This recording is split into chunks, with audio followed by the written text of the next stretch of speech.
All the F-117 missions were pre-programmed and fed into the onboard flight computers. In fact, all the planned attacks in the first 24 hours, including those by cruise missiles and conventional aircraft, were so tightly coordinated that once they began, it would be impossible to turn any of the planes back.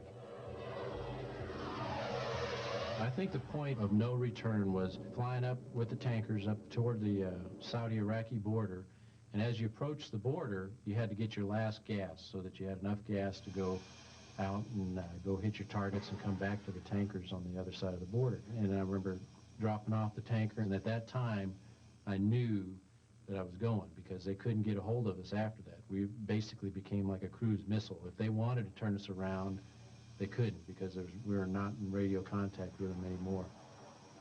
My target was 60 miles over the border.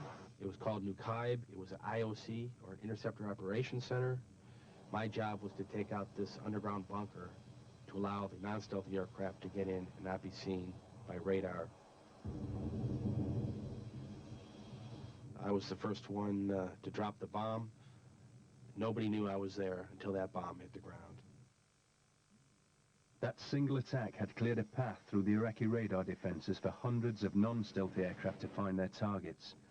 Meanwhile, the first wave of 10 F-117s were heading for their main objective, Baghdad.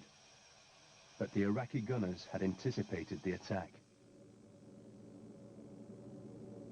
Just after crossing the border, I could see the glow. I mean, it's a large city in the middle of a clear desert, you know, kind of like Las Vegas. You can see the glow forever. And I started seeing all the AAA starting to come out of there. You know, and you could tell it was just randomly being fired. You know, there was nothing aimed at anything. It was going all over the place. Sometimes I could hear some pops every now and then. And I'm looking outside, and then I go, this isn't smart. I'll just look in here, concentrate on the target. And then at that point, you know, it kind of got to be like you were just saying, okay, let me just get to the target and release the bomb, okay? And then after you release the bomb, you said, okay, just let me guide the bomb into the target. Just let me guide the bomb into the target, okay? And then the bomb would go off, and you go, okay, now just let me get the hell out of here. Just let me get the hell out of here. So you kind of lived in those little spaces of time. Now, cruise missiles and anti-radar missiles fell all over Baghdad, but it was the F-117s that attacked the most crucial targets, from the telecommunication center to Saddam Hussein's Ba'ath Party headquarters. The final wave of planes arrived over the city just before dawn, but because they were operating in radio silence, none of the pilots could know what had taken place earlier that night. I had the dubious distinction of being one of the last people over Baghdad on the first night of the war. As I approached the city, as I viewed the intensity of the fire, it became aware to me that this would probably be the last 5 minutes that I had alive. In the middle of the confusion of the enemy fire, of the missiles and the anti-aircraft artillery, I was able to identify the target and launched my weapon. As quickly as I had entered that fire, and as quickly as it had all developed, it was over. I looked in my rearview mirror to actually see the city of Baghdad behind me. It was still that same cauldron of anti-aircraft artillery and missiles, but in front of me was that same calm, dark night that I had had when I first entered enemy territory.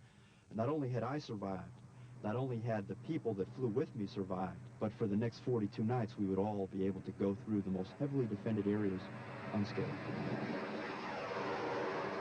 As the news reached Saudi Arabia, the Air Force leadership could scarcely believe the extent of the first night's success. It almost became eerie of how precise everything was happening. Those pilots were absolutely tremendous. And they never flinched when things got a little tough, and they did exactly what they'd been trained to do, what the technology permitted them to do. And that's why we were so successful, eye-watering successful in the first 24 hours. The world saw it on TV. ولكن هنالك تفاوت في الأهداف. مثلا بعض محطات الطاقة الكهربائية والمصافي النفط ضربوا المفاصل الحساسة بحيث يمكن إعادة تصليحها وتشغيلها بعد وقت قصير، فيما توجد أهداف أخرى مسحوها عن الأرض. فالأهداف العسكرية تلقت ضربات أشد. المقرات المهمة مثلا مقر الاستخبارات تمت تسويته مع الأرض.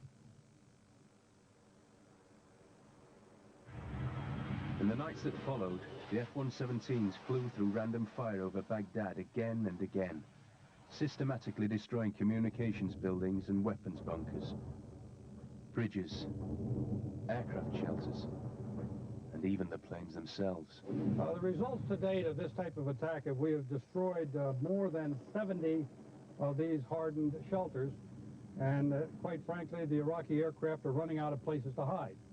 We now have reports that many of their smaller aircraft, they have moved to roads and hidden them in residential areas that are close to the airfields because they know we're not attacking civilian targets. But the raids on Baghdad were by no means bloodless. On February the 13th, two F-117s hit the Al Firdaus bunker, the command and control target in downtown Baghdad, with pinpoint accuracy and tragic consequences.